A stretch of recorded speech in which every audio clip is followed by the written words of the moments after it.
আসসালামু আলাইকুম।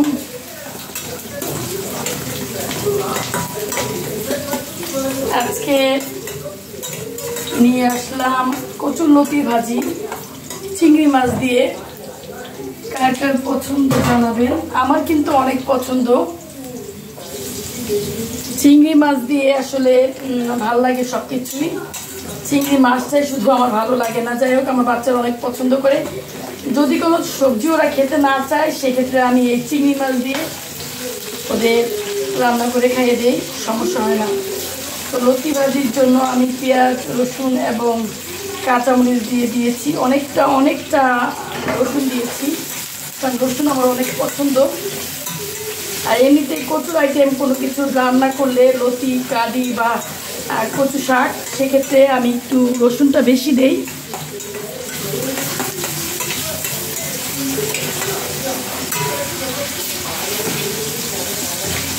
খুব সুন্দর করে এটাকে ভাজতে হবে। ভাজা না হলে আসলে খেতে ভালো লাগবে না। খুব সুন্দর করে পেঁয়াজ রসুনটা ভাজবেন। তারপর সেখানে আমি হালকা একটু মশলা অ্যাড করবো। লবণ দিব, হলুদ দিব,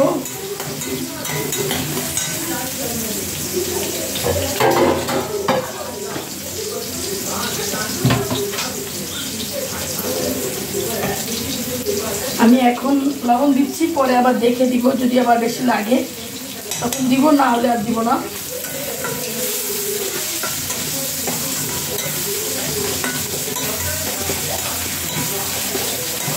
সুন্দর করে ভাজা ভাজা করতে হবে। তারপর এখানে আমি চিংড়ি মাছটা অ্যাড করব।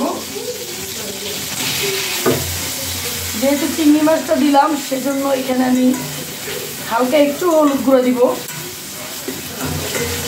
আর হালকা একটু ধনিয়া গুঁড়ো দিব।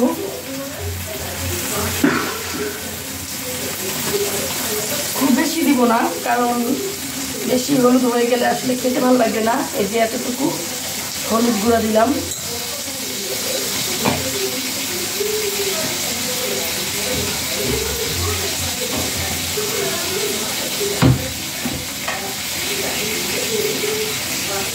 সেম এতটুকু আমি ধনিয়া গুঁড়ো দিব।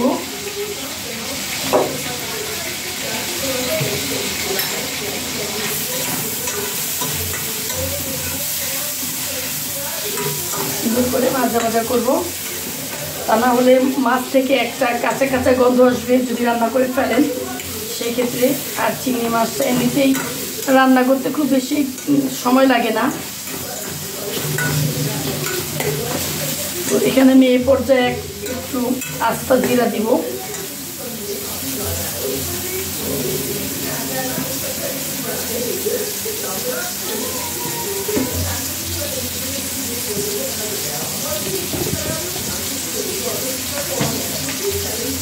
বেশি দিব না, হালকাই দেখেন এতটুকু দিব। আস্তা জিরাটা খুব সুন্দর একটা ফ্লেভার আসে, তখন কিন্তু ভাজিটার স্বাদ অনেক বেশি গুণে বেড়ে যায়। এরপর আমি আগে থেকে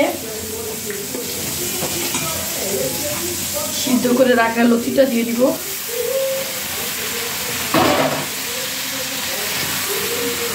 লতি যখন সিদ্ধ করবেন 100% সিদ্ধ করবেন না, একটু সিদ্ধ হলেই, মানে 70% সিদ্ধ করবেন।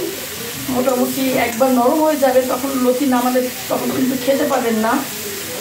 এটাকে সুন্দর করে মাখা মাখা করে ভাজা ভাজা করব। এখানে আমি আগে থেকে লবণ দিয়েছিলাম।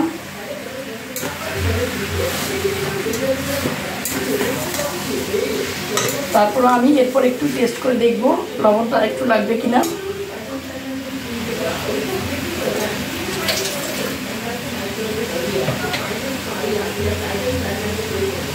আর একটু লবণ দিয়ে দিলাম। আমার কাছে মনে হয়েছে লবণটা একটু কম হয়েছে।